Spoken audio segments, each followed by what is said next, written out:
চা খেয়ে দাম না দেওয়ার অভিযোগ এবার পূর্ব মেদিনীপুর জেলার মহিষাদলের ব্লক প্রশাসনের বিরুদ্ধে। বকেয়া প্রায় 14,000 টাকা পেতে গেলে দেখাতে হবে দোকানের জায়গার দলিল।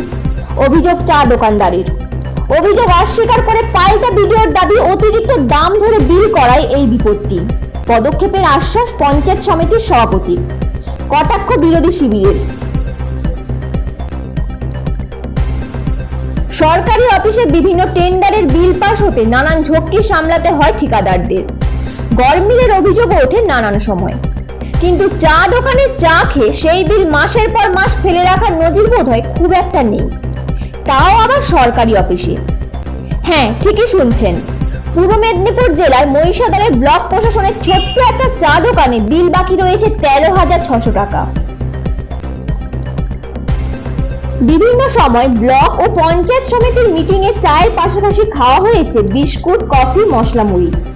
মহিষাদল পঞ্চায়েত সমিতির অনুমোদিত ক্যান্টিনের কর্মীদের অসুস্থতার জন্য বেশ কয়েক মাস বন্ধ ছিল এই ক্যান্টিন।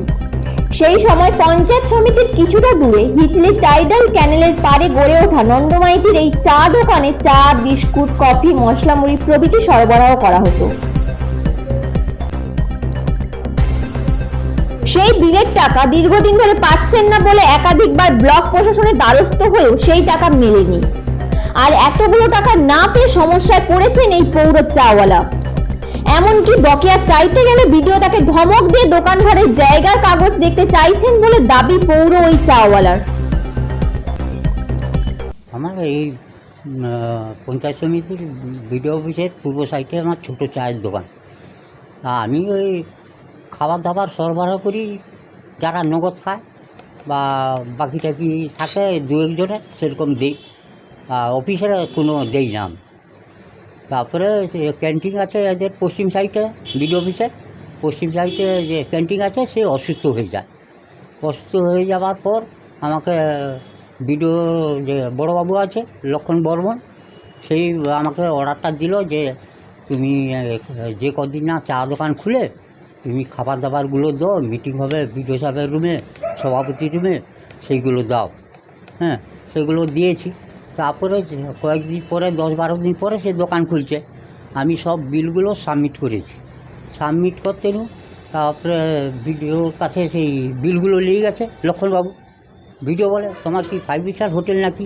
আর চা 6 টাকা, মুড়ি 15 টাকা, আর কফি 20 টাকা। আমি বলি স্যার 70 টাকা করে দুধ কিনি, তো কফি শুধু দুধ দিয়েই কফি বানাতে হয়, তো 20 টাকার কম হবে না। বলো তোমার দোকানের কী কাগজ আসে নিয়ে আসো। দোকানে ওই পিটিএসের কাগজ টাগজ দিয়ে এসছি।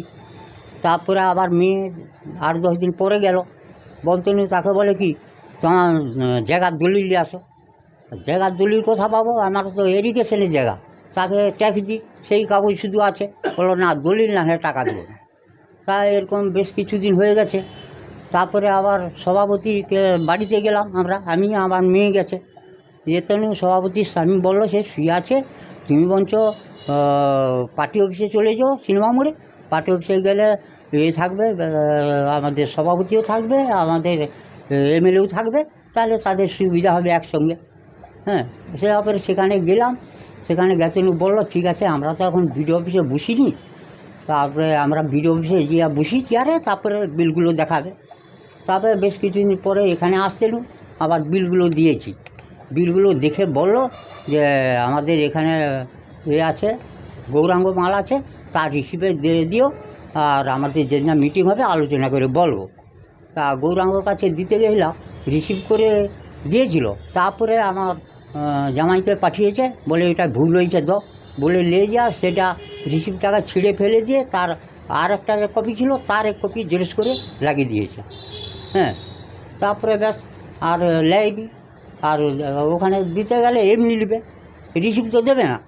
তারপরে ফিরে আমি 25 তারিখে, আগের মাসের 25 তারিখে আমি ফিরে সভাপতিকে রেস্টি করে চিঠি দিয়েছি কি ওদের মিটিং ফিটিং হয়ে গেছে। ওর হাতে তো বিডিওর কথা, আর বিডিও তো এর কথাও মানেনি, সভাপতির কথাও মানেনি, আর এমএলএর কথাও মানেনি। হ্যাঁ, আমরা মেয়েও গেছিলো কিছুদিন পরে, বলো দলিল নিয়ে আসো, দলিল হলে টাকা দেবো, না হলে দেবো না। তারপরে ওখানে হয়ে গেল।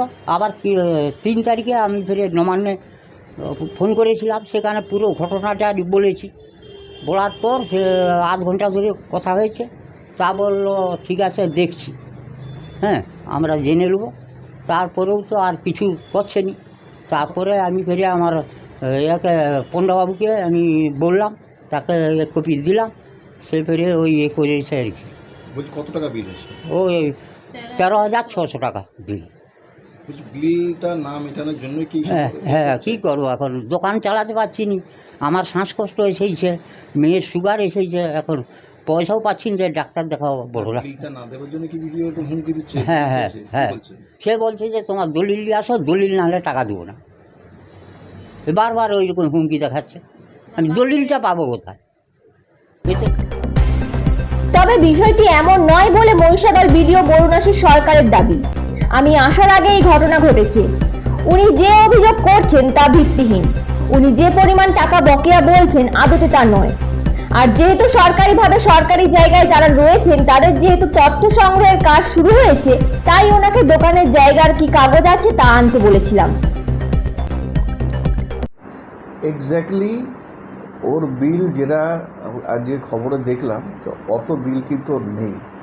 দেখবেন যে বিলগুলি ফেসবুকে দেখতে পাচ্ছেন আপনারা, সেই বিলে কোনো অথেন্টিকেট করা নেই।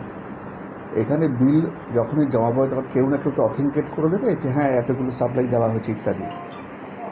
মূলত এটা জমা হয়েছে আজ থেকে বেশ 5-6 মাস আগে, আমি আসার পরেই ঘটনা।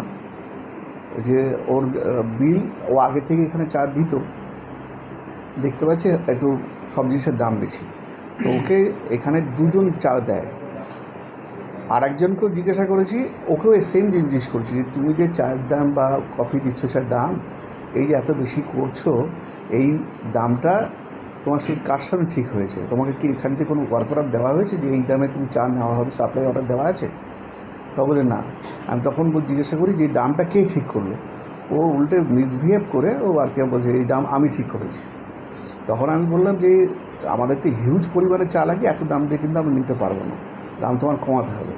তারপরেও সে মিসবিহেভ করে এবং এক দুজনের স্টাফের সামনেই হয় ঘটনাটা। তা বলছে এর থেকে দামে কমে দিতে পারবো না। আমি ঠিক আছে। আর ইতিমধ্যে আমি খবর পাই যে ওর যে জমিতে বসে আছে সেই জমিতে সরকারে ওর নিজের জমি না, সেখানে একটা ও কনস্ট্রাকশনও করে ওকে ভাড়া দিচ্ছে ইত্যাদি। তারপর বলি তোমার যে জমিতে বসে আছো সেই জমিটা কার? সেই জমিটা যদি বলে কি এটা আমারই জমি, উড়িষ্যা গভর্নমেন্ট থেকে আমাকে দিয়েছে। আমি তো একটা কাগজপত্র আমরা দেখাও। এই হচ্ছে ঘটনা। এবার এখনও পর্যন্ত অথেন্টিকেটেড বিল জমা দেয়নি। যে বিলটুকু জমা আছে হার্ডলি 4,000 টাকার মতন বিল আছে। যেহেতু অথেন্টিকেটেড বিল আসেনি সেই জন্য ওটা এখনও পেমেন্ট বাকি আছে। তবে ওই সমস্যাটা মিটে যাবে, কিন্তু বাদ বাকি যে কথাগুলি বলছে সেগুলো ভিত্তিহীন। এই হচ্ছে বিষয়। ইতিমধ্যেই বকেয়া টাকা পাওয়ার জন্য মহিষাদল পঞ্চায়েত সমিতির সভাপতি শিউলি দাসের কাছে আবেদন জানিয়েছেন নন্দ মাইতি। শিউলি দেবীর দাবি, আবেদন পেয়েছি, বিডিওর সাথে কথা বলে ব্যবস্থা নেওয়া হবে। হ্যাঁ, আমাকে একটা লিখিত দিয়েছে, দেখেছি। তারপর বিডিও সাহেবের সঙ্গে কথা বলবো, কি হয়েছে আমি ব্যাপারটা জানি না, খোঁজ নিয়ে দেখব। তিনি অভিযোগ করছেন যে ভিডিও তাকে বারবার ধরে যেটা বলছে যে যে জায়গার উপর বসে আছেন তার কাগজপত্র আনো, তাহলে চা খাওয়ার সঙ্গে এই দলিলপত্রের কী ব্যাপারটা? বিডিও সাহেবের সঙ্গে কি কথোপকথন হয়েছে এটা তো আমার জানা নেই, তো আমি এই ব্যাপারটা জানি না। ওনাদের সঙ্গে বিডিও সাহেবের সঙ্গে এ ব্যাপারে কি হয়েছে এবং কি কথোপকথন এটা তো আমার জানা নেই, তো আমি এ ব্যাপারে বলবো কি করে। আর এই ঘটনা সামনে আসায় কটাক্ষ করতে ছাড়েননি বিজেপি। অত্যন্ত দুর্ভাগ্য বিষয় একটা, যে একটা সাধারণ একটা দোকানদার যে কিনা বিডিও অফিস চত্বরের সমস্ত কর্মচারীদের তাদের অনুগত হয়ে কখন চা কখন বিস্কুট সেটাকে বয়ে দিয়ে আসে 5-7 টাকা 10 টাকা এই রকম একটা অর্থ যেখানে 13,000-এ পৌঁছায়, সেটা তাহলে বুঝতেই পাচ্ছেন যে কতদিন ধরে একটা ক্ষুদ্র প্রান্তিক একটা ব্যবসাদার সে এদেরকেই পরিষেবা দিয়েছে। এরপরে বিডিও সহ ওখানে যারা এই দোকানদারের উপরে যে ব্যবহার করছে এটা অত্যন্ত অমানবিক এবং প্রকৃতপক্ষে তৃণমূলের কালচারটা যে জায়গায় চলে গেছে সেটা অত্যন্ত বেদনার। আমরা আপনাদের মাধ্যমে আমরা প্রশাসনের উচ্চস্তর পর্যন্ত আমরা আবেদন করব অবিলম্বে এই যে ব্যবসাদার, আমি জেনেছি ও একজন মহিলা, তাকে যেভাবে ওরা বঞ্চিত করছে, অবিলম্বে তার টাকা দিয়ে তার কাছে দুঃখ প্রকাশ করা উচিত যে এই টাকা দেওয়ার জন্য আপনাকে এত হ্যাকেল পেতে হয়েছে। আগামী দিনে এই ভিডিওদের যাতে এই ধরনের দমন পীড়ন করার যে তাদের যে মানসিকতা, আমরা প্রতিবাদ করব এবং আমরা এই বিষয়ে আমরা যত দূর যেতে হয় আমরা যাব।